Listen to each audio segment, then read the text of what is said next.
Aha! All the fun is right here. Hello, I'm Axel Rydby, game director here at Rocksteady Studios. I'm Darius Sadigian, studio director at Rocksteady Studios. We're so excited to welcome you all to episode 2 of our ongoing series, Suicide Squad Insider. In our last episode, we gave you a look at our combat system that combines story, powerful traversal abilities, iconic melee attacks, and explosive gunplay to offer something truly unique. Hello, beautiful! We wanted to challenge ourselves. We wanted to expand and really push ourselves in terms of making something new and fresh. Light him up! When first introduced, the free-flow combat of Batman Arkham Asylum broke new ground and set a standard that is still popular today. In that spirit, the Rocksteady team decided to delve into new mechanics. If you're playing solo, you have the power to make combat in our game unique to you while making your way through our story campaign. If you decide to play co-op with friends, you can each become an expert with your playstyle and customize builds, creating a powerful squad unlike any other. Each person can offer a different benefit to the play experience. We're super excited to see those sort of team play, synergistic effects happen. You want a high five? Up high. In the Suicide Squad, the world, the narrative, all our features evolve through the lens of DC lore. Fans for the DC Universe are going to be really excited for this. Not only are we bringing characters back that we've used in the Arkham series, but we're introducing new ones. You can call me Colonel Rick Flag. We want players to feel like they explored the DC Universe with us, not just through the story, but also through the mechanics. No lasso? You gotta be kidding me.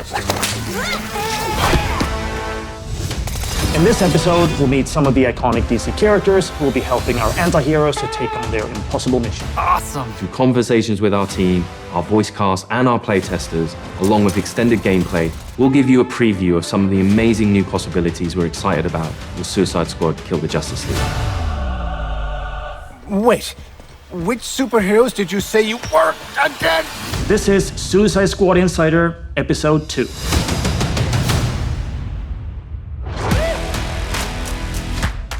The RPG systems are the connective tissue inside of the game. Things like weapon customization, talent customization, things that really let players get into how they want their character to play. Now, let's begin. We built this game with near limitless strategic and personal options. Players craft their own character within a character. Everyone can pick not only their favorite, but really make a character that's their own. There's really high skill ceiling mechanics in this game where as you learn to traverse, as you learn to combine your character's abilities more and more, you become better, your character becomes stronger, and in the story of the game, you're taking on stronger and stronger threats. We have this perspective of always tying back to the narrative and always giving context around the mechanics. With the DC world out there, it just gave us unlimited potential. With the Arkham games, you could modify some elements of Batman himself. But we knew early on, going with an action shooter was an opportunity to go down a new path and try out new mechanics with a new type of game. Someone's been busy. How'd you have time to make all this? In our last episode, we showed the Suicide Squad recruiting the Penguin for Argus. Okay, Waller. We bagged Penguin. He goes back to the Hall of Justice to start helping the squad out. I'm taking authority. Since we last showed you the Justice League's HQ, it's had a makeover from Amanda Waller and her team, and it's now the forward operating base for Argus's fight against Brainiac. So when considering gameplay, we knew we needed an arms dealer. You need a good gun runner. For us, it's been great to bring Penguin back from the Arkham days. We love working with this character. What he gives you is lots of options for upgrading individual weapons, crafting. It feels like you're actually interacting with Penguin when you're crafting these items, and that's really where Penguin as a character comes to life in the game. You get to build them up, creating some really unique combinations, and you can play the game in a way that's unique to you. We have weapons based on different manufacturers. Star Labs, we have Amertech, we have LexCorp, we have DCPD, and they all come with different flavors. Lex is very scientific man, right? The guns are very scientific in nature. They have very specific recoil patterns and spread patterns, almost like they are calculated. Then we have Amatech, which is more improvised weaponry, really fast fire rates, high ammo capacity, but it kicks like a donkey. And once you've unlocked those manufacturers, you can go to Penguin and ask him to sort of craft specific weapons in those manufacturers. Different guns will play with different styles. Maybe you've got a Deadshot focused on critical hits, on headshots. That might mean that you want to favor a legendary gun which works with that playstyle. Nice, nice, nice! Penguin is only one member of what we call the support squad. Toot toot, scumbags! There are various supervillains that the squad have begged, stolen, or borrowed from. For players who just want to play through the story, they'll get the full arsenal to be able to take on the Justice League. But for players who really want to sort of maximize their characters, the support squad missions unlock really cool features. Our designers have put a lot of effort into making sure that when you play the game, you can have a very different experience from someone else. Let's meet the rest of the support squad. Here we can see the scientist Gizmo, who has set up shop in the basement of the Hall of Justice. You're perfect. We know. His primary contribution to the squad is the sort of airdropped vehicles that you can use for combat. You're getting into this flying vehicle with rockets and a turret and sort of blow shit up. And the havoc you can create is outstanding. Each character from the DC universe offers the player a different way of interacting with the game. I've been trying on the name Toyman. More like Annoy Man. Am I right? Toyman is one character that helps you actually figure out ways of defeating the Justice League. He's a tech boy genius who wants nothing more than to help save Metropolis. He can't quite come to terms with the fact that his heroes are now the villains. Changing stuff is my middle name. You can unlock more and more things you can do with Toyman to enhance your gear. If you want to really perfect your gear to really suit how you like to play the game, Toyman's the character to talk to. I'm Hack. Hack is this sort of electronic astral projection. Anything that has electricity, Hack can manifest through. By working with Hack and increasing your talent points over the course of the game, you can unlock a whole myriad of different abilities. For example, with Harley, you can increase her grenade damage. Thank you! Alongside the talent tree, we have what we call the combat combo system. As you're doing these more intricate moves, you build up your combo faster, and the higher that combo is, the more talents you activate. Oh, this tough love! Hack also uses her abilities to literally hack Brainiac's comms, so you get to listen in on what the Justice League is talking about, and you also get to hear their sort of corrupted personalities and how different they are from the heroes you once knew. We have complete control, Brainiac. Now let's talk about one more member of our support squad. Another infamous DC villain that Director Waller once recruited.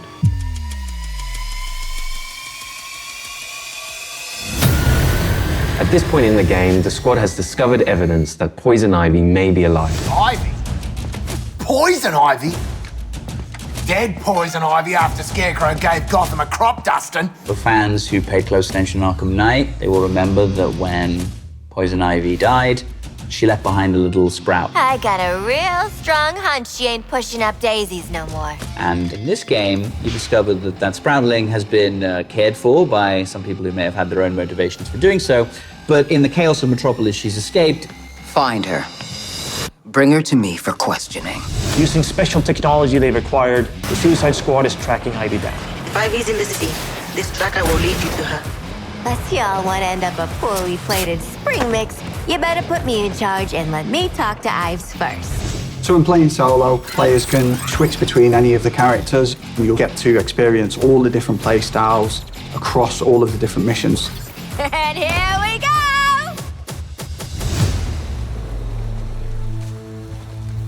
So here she is.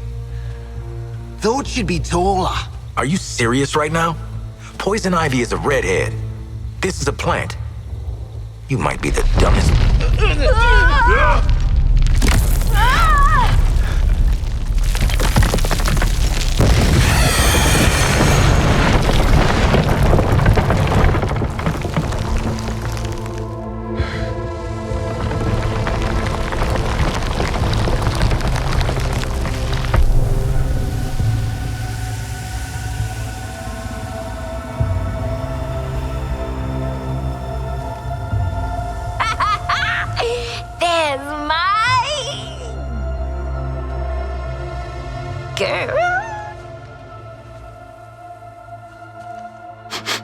She is not made of meat. Is this what you call a vegetarian option? I don't know you, but my pheromones remember you. Strange emotions. Tell me about it. Wasn't expecting you to come in fun size. You really don't know me? Harley and Ivy forever? In 10-story burning letters? Nope. Jeez, LexCorp really did a number on you, huh, Red? He dressed you up in that outfit, too? No. I took it. When I broke out. He shut me in a room in his tower. If I worked on the things he wanted, I got a whole hour of sunlight every day. What did he want? Weapons, making them more effective against the alien invaders. You know, they're very susceptible to plant toxins. And I know all about plant toxins. We know. That's why they call you Poison Ivy. It's just Ivy, weirdo. Where's Lex now? I don't know. Something spooked him, I guess. He got in his big robot suit and stomped off. Ooh, I know that look. Who you murdering? The corrupted things that are coming. All of them. They're poisoning the earth with their gross bodies. So I lured them here.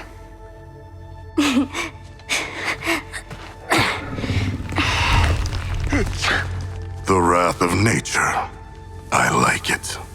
Oh, this is my friend Daphne. We'll make all the aliens choke to death on spores. You make sure Daphne doesn't die, or you're next. Waller, be advised Lex is AWOL in a power suit, and Ivy's an eco-terrorist middle schooler. Dead shot out. How'd we end up hugging a giant plant? I have allergies. Anyone care? Ah! Here's a brief look at the mission that follows your first encounter with Ivy. You'll see a variety of custom builds and loadouts that draw on the power of DC villains. Ivy's plans need protection. Split up your squad to attack from different directions. Our asses won't get kicked just standing here. Now go defend! Combat in this game revolves around 3 core pillars: traversal, gunplay, and melee. Someone like Deadshot can take a vantage point, can provide cover fire.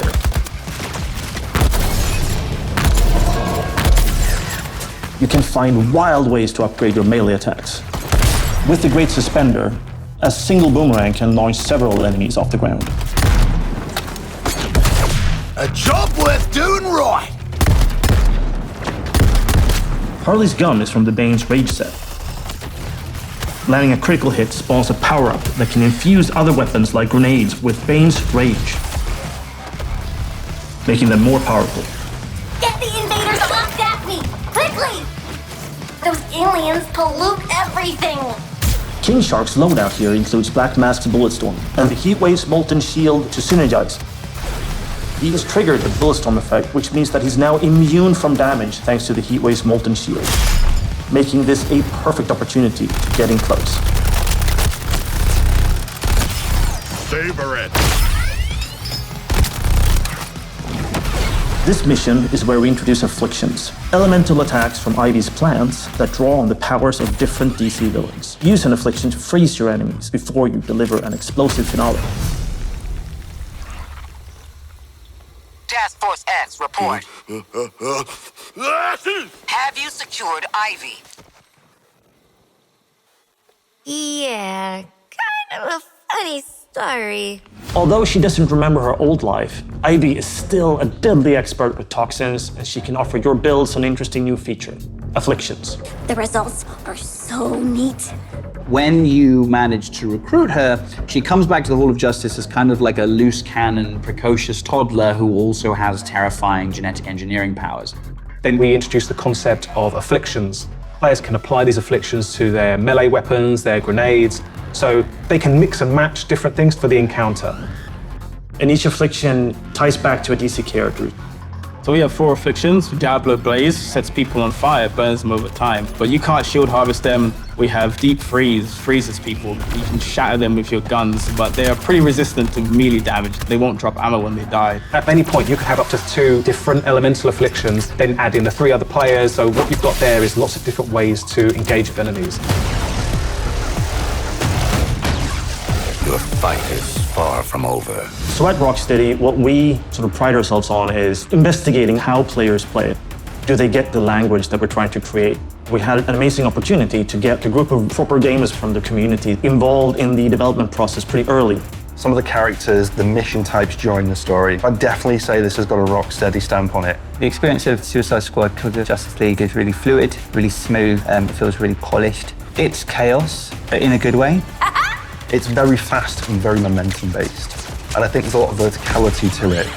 No other game that makes you feel so free and powerful. Yes! You also have this deep building of your character with a more superhero twist. For example, I kind of gravitated towards Dead Shark because I'm a big fan of shooting guns and big crit builds. You can use the juggling mechanic to get 100% crit chance, and then from there, do big damage. The knowledge that we gained, seeing players explore the mechanics, it gave us like a little taste of what it's going to be like when we got like a bigger community to share the game with. Now listen, how about a team up? When the studio made the Arkham series, we were very much focused on single character, single perspective. And with this game, we saw that opportunity to get the community more involved. For us, it was about expanding and enhancing into something new and different. And we wanted this experience to be shared with more than just one person. One of the coolest experiences in the game is when you're playing with friends and each character can tackle the problems that you're facing together differently. You are learning how to overcome challenges together. All these characters are geared up to be able to complement each other. Because each of them is moving differently, sometimes another character might come in from a direction you don't expect. You can create unintentional cinematic moments with your friends. When you really are in sync with your squad, it's such a special feeling, and I think something I haven't experienced in any other game. Multiplayer is new for the studio, but it's super exciting because we get to see Rocksteady hallmarks of story-driven game, but from multiple perspectives, and getting to share that with your friends is pretty unique. We hope you enjoyed episode 2 of Suicide Squad Insider. Phew, I need a smoke. I need more therapy. In our next episode, we'll take a look at what you can expect from our game after launch. This is the biggest cinematic experience that Rocksteady has ever created, with more hours of cinematic cutscenes than ever before. But I think we leave the setting of our story open enough that for post-launch content, players will be excited to come back and find out what we're going to do next. You, want to talk about it? Know what, Quinn? I do. I don't think players are ready for the new playable characters they're going to get, or even the places they're going to get to take them. This game is much bigger than the world of the Suicide Squad. Rocksteady will continue to build on the story. We're delivering you a full game, but for those that want to go further, we're going to have lots of new updates that are free to our players, and we really want to engage with our community to give them new experiences regularly. At the end of the game, everyone goes, wow, this was a hell of a ride. Let's play again.